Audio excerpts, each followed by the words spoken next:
Hey, Martin here at houseknowhow.com.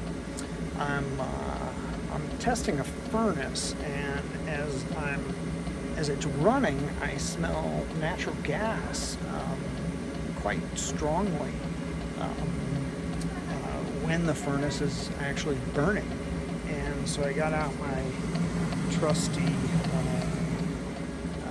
combustible gas detector, and I'm checking it, and gas comes in from the outside.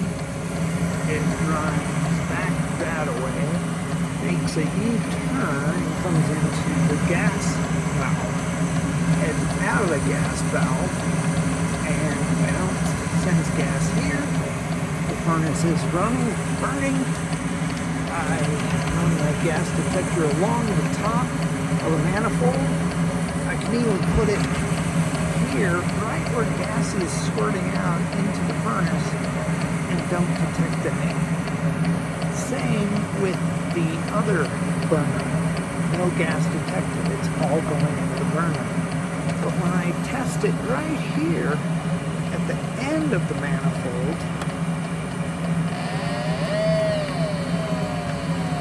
you can hear my gas detector going off.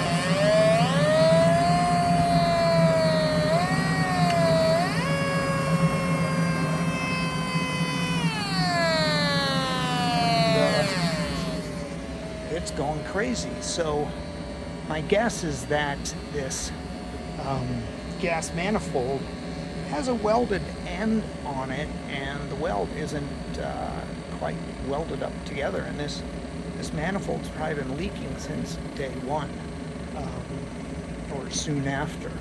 And so this is a situation that needs to be fixed. We don't want natural gas that's not going into a burner